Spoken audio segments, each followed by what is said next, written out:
जब आगरा बाबा साहब को बुलवाया गया समिति के द्वारा, तो समिति के जो मेन अध्यक्ष थे उसी ने बाबा साहब को मंच पे ही कह दिया था कि अंबेडकर तू लीडर नहीं प्लीडर है। ये उसी ने कहा कि अंबेडकर तू समाज को धोखा देने वाला स्वार्थी व्यक्ति है। तब बाबा साहब की आंखों से आंसू निकले थे कि ओ कमबख्तो, तुम्हारे लिए मैंने 4 बच्चों को कुर्बान कर दिया। अरे तुम्हारे लिए मैंने अपनी प्यारी पत्नी को भी न्योछावर कर दिया। तुम्हारे लिए मैं 7 दिन तक अमेरिका में सूखी ब्रेड के टुकड़े खाता रहा और आज मुझे ही धोखेबाज कह दिया। अब मेरी गर्दन काट के मैं तुम्हारे सामने रख दूं तब भी तुम्हें भरोसा नहीं होगा। तब बाबा साहब ने कहा कि ओ मूर्खो, तुम आज मुझे प्लीडर कह रहे हो, समाज का धोखेबाज कह रहे हो। बाबा साहब ने कहा मैंने अपने जैसे अंबेडकर बनाने की कोशिश की, मैंने अपने जैसे 16 अंबेडकर बनाने की कोशिश की और मैंने महाराज की सिफारिश पे 16 लोगों को विदेश भेजा पढ़ने के लिए कि मैं अकेला अंबेडकर देश में अगर काम करूंगा तो काम पूरा नहीं हो पाएगा। मेरे जैसे जो अन्य लोग और पढ़ जाएंगे वो एक की जगह 16 अंबेडकर होंगे तो मेरे दलित शोषित पीड़ित वंचित समाज का उद्धार जल्दी हो जाएगा।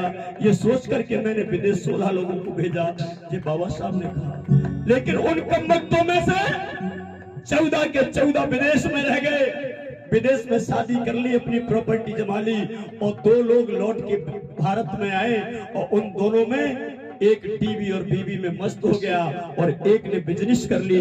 लेकिन एक 14-16 में से एक ने भी बाबा साहब जैसे समाज का काम नहीं किया। तब बाबा साहब ने कहा जिनको पढ़ने का मौका दिया, अरे मैंने उनको पढ़ने का मौका दिया। जब बाबा साहब ने कहा समझो आप लोग, ये मस्ती करने की समय नहीं है, ये दारू पी करके पत्ता खेलने का समय नहीं है। 2024 आप लोगों का आखिरी चुनाव है, याद रखना।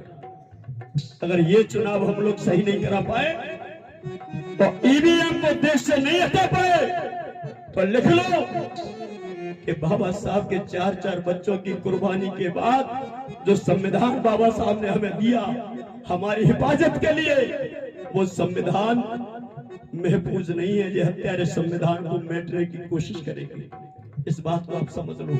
और संविधान मिट गया तो सुमन प्रताप बहुत और ये हमारे साथी ये मंच पे गा नहीं सकते। संविधान मिट गया तो आप लोग इस तरह से टेंट नहीं लगा सकते। संविधान मिट गया तो वीर सिंह भैया 4 व्हीलर में नहीं चल पाएंगे। संविधान मिट गया तो कोई भी मेरा भाई नौकरी नहीं कर पाएगा। संविधान मिट गया तो मेरी बहन बेटी सुरक्षित सड़क पे नहीं घूम पाएंगी, याद रखना। इसलिए हम लोग रो रो के पूरी रात बीमार है, उसके बाद भी आप लोगों को समझाने की कोशिश कर रहे हैं। और आपको याद जब आएगी तब हम संसार से चले जाएंगे, क्योंकि मेहंदी जब होती है, मेहंदी वो रंग तब लाती है जब सूख जाती है। जब देखते हैं मेहंदी डाल में लगी होती है तो हरी नजर आती है, लेकिन मेहंदी का जो रूप मिटा देते, रगड़ देते हैं सिलबटना पे और हाथों पे लाते तो वो लाल होकर आती है। तो अभी आप लोगों को हम हरे नजर आएंगे, लेकिन जब दुनिया में नहीं रहेंगे तो यही शब्द आपको बाद में याद आएंगे और जरूर आएंगे। तब बाबा साहब ने कहा, मैंने जिनको पढ़ने का मौका दिया उन सभी ने भी धोखा दिया। जिनको पढ़ने का मौका दिया उन सभी ने भी धोखा दिया। जिनको पढ़ने का मौका दिया उन सभी ने भी धोखा दिया। जिनको पढ़ने का मौका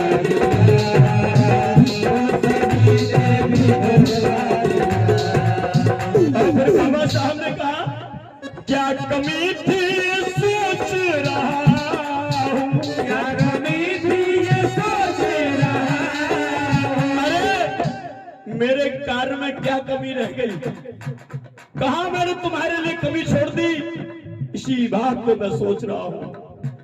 क्या कमी थी ये सोच रहा हूँ, क्या कमी थी ये सोच रहा हूँ। बन के बम्बू का बम्बू खड़ा,